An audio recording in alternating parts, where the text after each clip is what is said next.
Hello, panelologists. This is Jim from Bronzeville Comics coming to you with another video.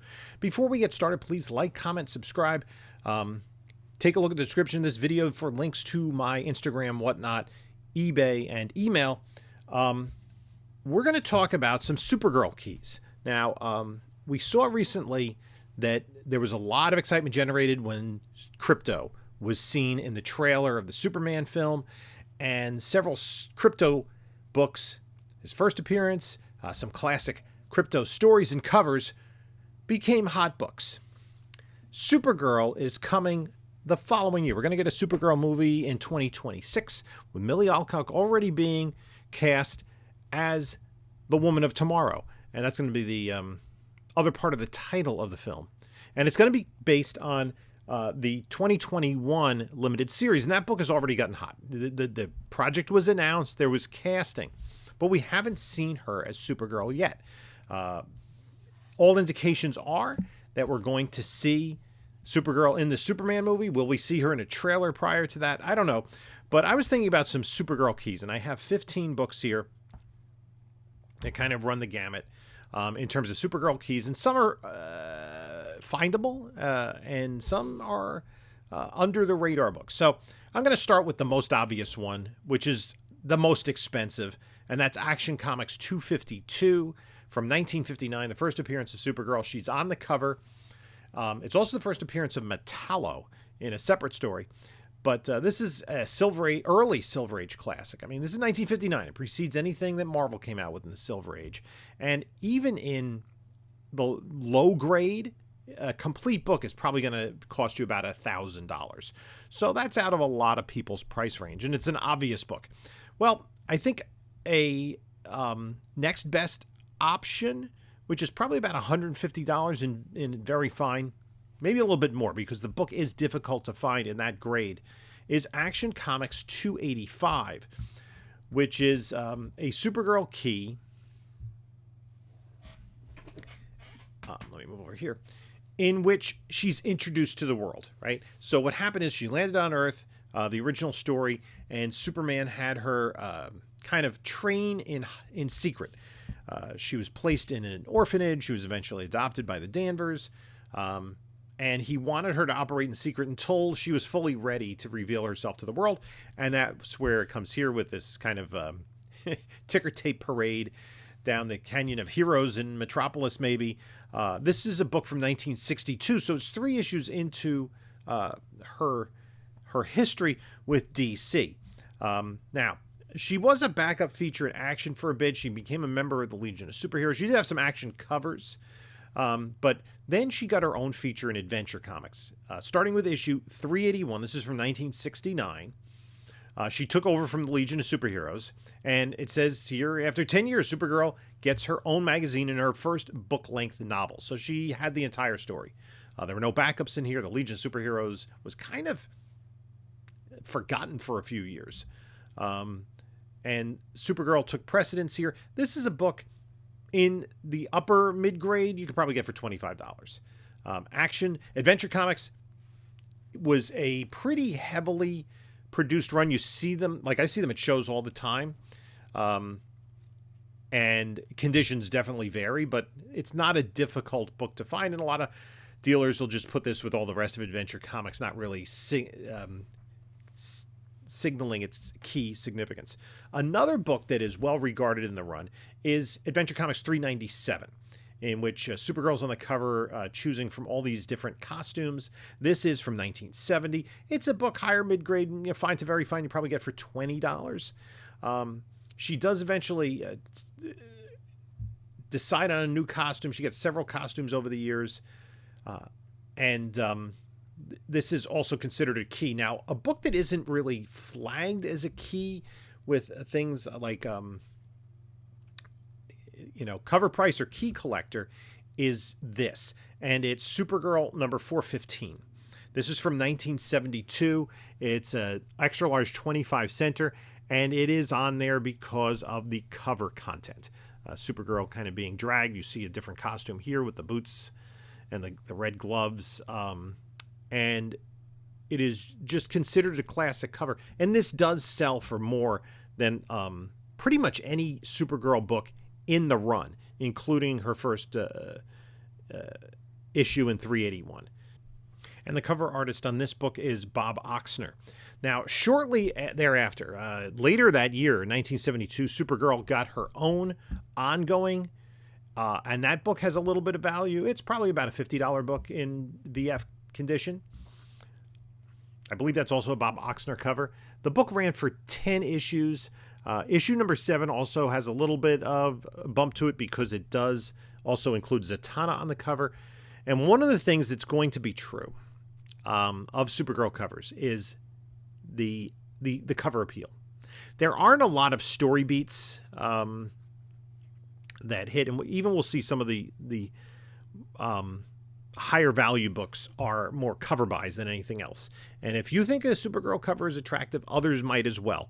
And that's just something to keep in mind. We can see that Crypto book with the Alex Ross cover is very popular. And, people, especially dog lovers, love that Alex Ross cover. And there are people who love Supergirl covers. Let's look at another book. So this only lasted 10 issues. She did get another series a little bit later on in 19, I think it was, what year was that? 1982. So 9 years later, she got another series. It was entitled The Daring New Adventures of Supergirl. DC was adding a lot of verbiage to their titles, like The New Adventures of Superboy and The Daring New Adventures of Supergirl. This is a Rich Buckler cover. It's about a $10 book, although 9.8s can go for over $100.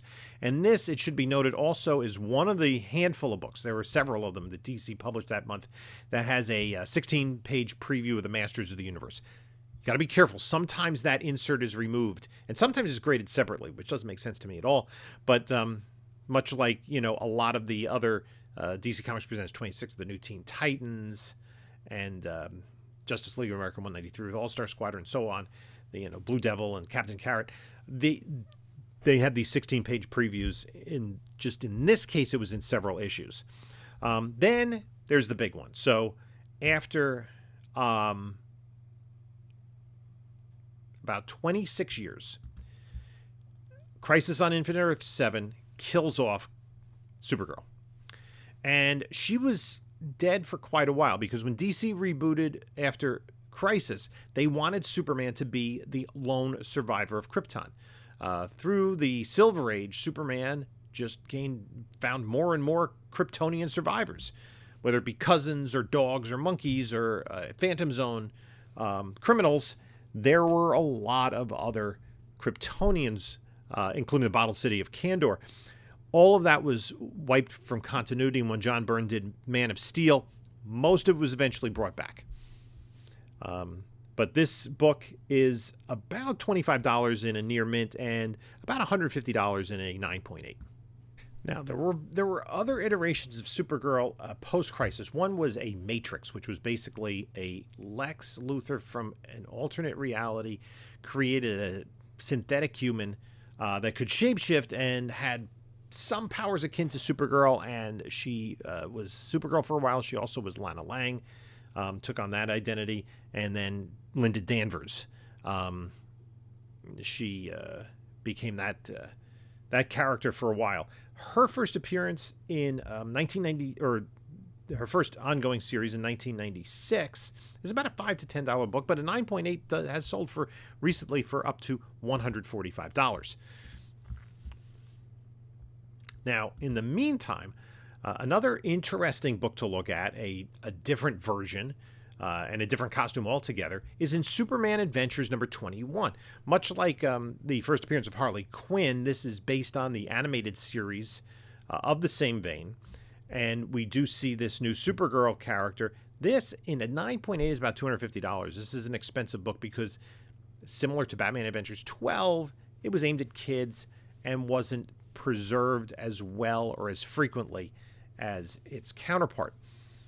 There was a lot of interest in Superman Batman number 8, which kind of retold the story of Kara Zor-El, reintroduced her to continuity, and that similar story arc was used in the Flash movie, where Supergirl was portrayed by Sasha Calle. And when that movie came out, that book became ridiculously hot. A version of it, because Michael Turner, the late Michael Turner, did the art on that book, did some variant covers, which got very hot for a while and have cooled down quite a bit. But he did do a variant cover that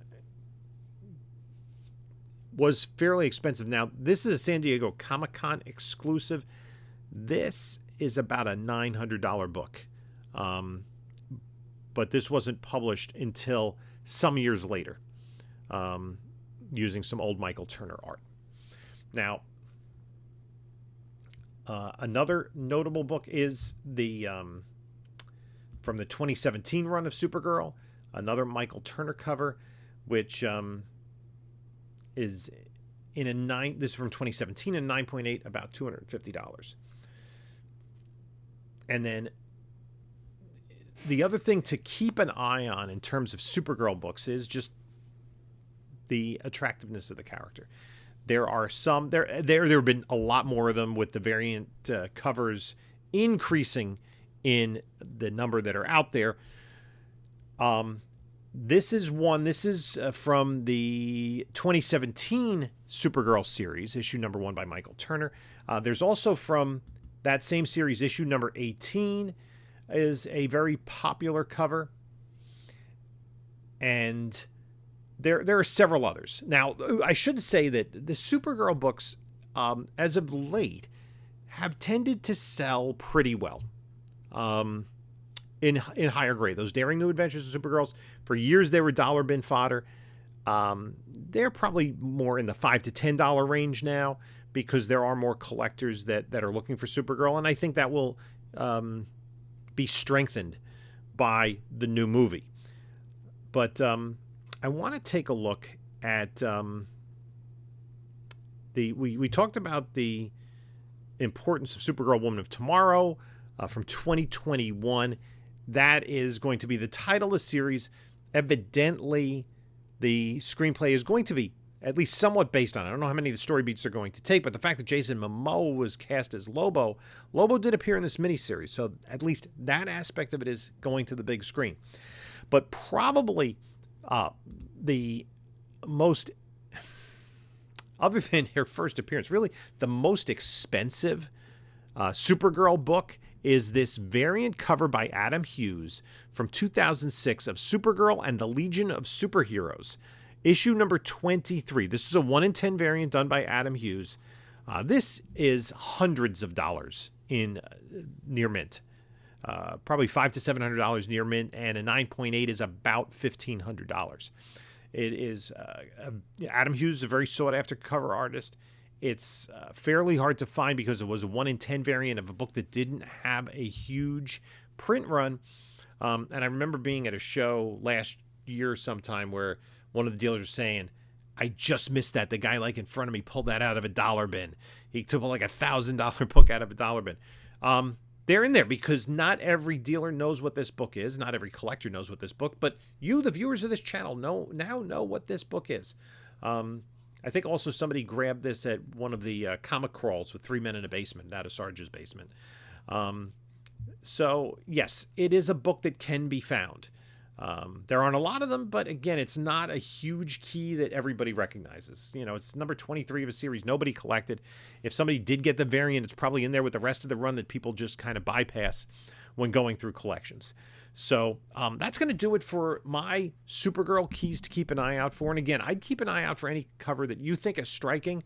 You know, if you find it like in a dollar bin, it might be worth picking up because I do think there's going to be increased interest in Supergirl as we go through the next year into anticipation of the movie that is supposedly coming out in 2026.